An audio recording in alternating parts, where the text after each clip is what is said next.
Adolf Hitler का जन्म 1899 में ऑस्ट्रिया में हुआ था। उनका बचपन आसान नहीं था।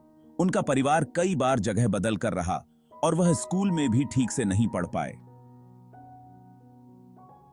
छोटे अडोल्फ का अपने पिता से, जो एक सख्त आदमी थे, अक्सर झगड़ा होता रहता था।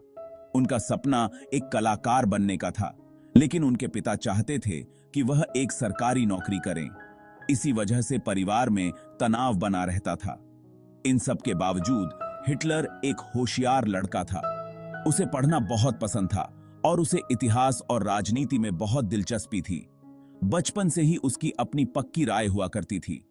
उन्हें जर्मन राष्ट्रवाद के विचार में बहुत रुचि थी, जो जर्मन लोगों को श्रेष्ठ मानता था। आगे चलकर इसी रुचि का उनके जीवन पर गहरा प्रभाव पड़ा। 18 साल की उम्र में हिटलर अपने शहर से ऑस्ट्रिया की राजधानी वियना चले गए। वह वियना की प्रसिद्ध एकेडमी ऑफ फाइन आर्ट्स में कला की पढ़ाई करना चाहते थे। सपनों से भरे हुए उन्हें यकीन था कि वह एक महान कलाकार बनेंगे। हालांकि वियना में जीवन उनकी उम्मीद के मुताबिक नहीं था। अकादमी ने उनके आवेदन को अस्वीकार कर दिया, जिससे उनके कलात्मक सपने चकनाचूर हो गए। उन्हें गरीबी में जीने पर मजबूर होना पड़ा और गुजारा करने के लिए छोटे मोटे काम करने पड़े। इस दौरान उनका वियना में उभरते हुए राजनीतिक विचारों से वास्ता पड़ा। वह यहूदी विरोधी और राष्ट्रवादी भाषणों की तरफ आकर्षित हुए, जो उस समय बहुत प्रचलित थे। 1914 में पूरे यूरोप में पहला विश्व युद्ध छिड़ गया। देशभक्ति की लहर में बहकर हिटलर ने जर्मनी की तरफ से लड़ने के लिए अपनी सेवाएं दी। उन्होंने सेना में भर्ती होना अपने मुश्किल जीवन से बचने और अपनी काबिलियत साबित करने के रास्ते के रूप में देखा। वह एक समर्पित सिपाही थे और पश्चिमी मोर्चे पर संदेशवाहक का काम करते थे। हिटलर ने युद्ध की भयावहता को अपनी आंखों से देखा। वह युद्ध में घायल हो गए थे और एक गैस हमले में कुछ समय के लिए उनकी आंखों की रोशनी भी चली गई थी। उन्होंने अपने कई साथियों को मरते हुए देखा। 1918 में जर्मनी की हार ने उन्हें तोड़ कर रख दिया। उन्होंने इस हार के लिए नेताओं और यहूदियों को जिम्मेदार ठहराया, जिनके बारे में उनका मानना था कि उन्होंने जर्मनी के साथ विश्वासघात किया है। आने वाले वर्षों में उनके मन में नाराजगी और विश्वासघात की भावनाएं घर करती रहीं, जिसने उनके राजनीतिक विचारों को ढाला। युद्ध के बाद हिटलर एक हारे हुए और निराश जर्मनी लौट आए। देश राजनीतिक और आर्थिक उथल-पुथल से गुजर रहा था। वह खुद को उन छोटे-छोटे राजनीतिक समूहों की ओर खींचे चले गए जो ट्रीटी ऑफ वर्साइल, जिसमें युद्ध के बाद जर्मनी पर कड़ी शर्तें लागू की गई थीं, के लिए उनके गुस्से और नाराजगी को साझा करते थे। 1921 में वह national socialist German workers party या नाजी पार्टी में शामिल हो गए। यह पार्टी अतिराष्ट्रवाद, नस्लवाद और यहूदी विरोधी विचारों का प्रचार करती थी, जो हिटलर के विचारों से मेल खाते थे। वह जल्दी ही पार्टी में आगे बढ़ते गए और अपने प्रभावशाली भाषण कौशल और अपने जोशीले भाषणों से भीड़ को उत्तेजित करने की क्षमता के लिए जाने जाने लगे। भाग 5, तानाशाह बनने का रास्ता। 1920 के दशक में जर्मनी में नाजी पार्टी की लोकप्रियता बढ़ने लगी। लोग देश की समस्याओं को सुलझाने में सरकार की नाकामी से परेशान थे। वे हिटलर के आसान उपायों और जर्मन महानता की वापसी के वादों की ओर आकर्षित हुए।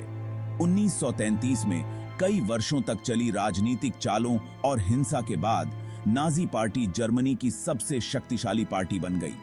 हिटलर को सरकार का मुखिया, चांसलर नियुक्त किया गया। उन्होंने अपनी शक्ति को मजबूत करने के लिए जल्दी ही कदम उठाए और अपने पद का इस्तेमाल विपक्ष को खत्म करने और एक तानाशाही शासन स्थापित करने के लिए किया। उन्होंने दूसरी राजनीतिक पार्टियों पर प्रतिबंध लगा दिया, अपने विरोधियों को जेल में डाल दिया और मीडिया पर नियंत्रण कर लिया। भाग 6, एक बदला हुआ देश। अपने हाथों में पूरी ताकत होने के बाद हिटलर ने अपनी कुटिल सोच के अनुसार जर्मनी को बदलना शुरू कर दिया। उन्होंने ट्रीटी ऑफ वर्साइल्स को ठेंगा दिखाते हुए सेना का पुनर्निर्माण किया। उन्होंने बेरोजगारी कम करने और अर्थव्यवस्था को गति देने के उद्देश्य से सार्वजनिक कार्यों का एक विशाल कार्यक्रम लागू किया। उन्होंने प्रचार का एक बड़ा अभियान भी शुरू किया, जिसमें रेडियो, फिल्म और समाचार पत्रों का इस्तेमाल करके नाजी विचारों का प्रसार किया गया और उनके नेतृत्व का महिमा मंडन किया गया। हालांकि प्रगति के इस दिखावे के नीचे एक काला सत्य छिपा हुआ था। हिटलर का शासन डर और दमन पर टिका था।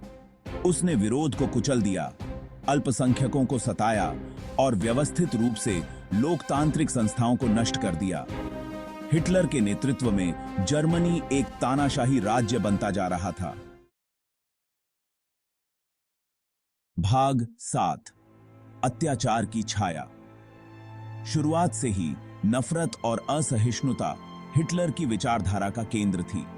वह तथाकथित आर्य जाति की श्रेष्ठता में विश्वास करता था और यहूदियों को जर्मन शुद्धता के लिए खतरा मानता था। इस नस्लीय घृणा के विनाशकारी परिणाम हुए। हिटलर के शासन में यहूदियों को व्यवस्थित रूप से सताया गया, उनकी नागरिकता छीन ली गई, उन्हें नौकरियों से निकाल दिया गया और सार्वजनिक जीवन से बाहर कर दिया गया। उनके व्यवसायों का बहिष्कार किया गया और उनके धार्मिक स्थलों पर हमला किया गया। इस अत्याचार का अंत होलोकॉस्ट की भयावहता में हुआ था। भाग 8, होलोकॉस्ट की भयावहता।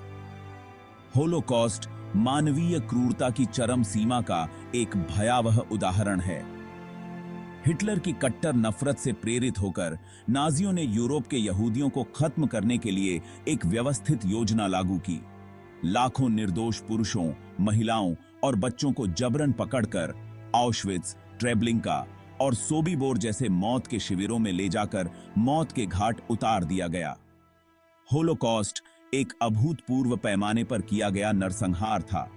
यह मानवता के खिलाफ एक ऐसा अपराध था जिसने दुनिया की अंतरात्मा पर एक अमिट छाप छोड़ी। होलोकॉस्ट की याद हमें नफरत, पूर्वाग्रह और अनियंत्रित शक्ति के खतरों के बारे में एक सख्त चेतावनी देती है। भाग 9, दूसरा विश्व युद्ध, एक वैश्विक दुःस्वप्न। एक विशाल जर्मन साम्राज्य बनाने की अपनी महत्वाकांक्षा से प्रेरित होकर हिटलर ने 1929 में पोलैंड पर आक्रमण करके द्वितीय विश्व युद्ध शुरू कर दिया।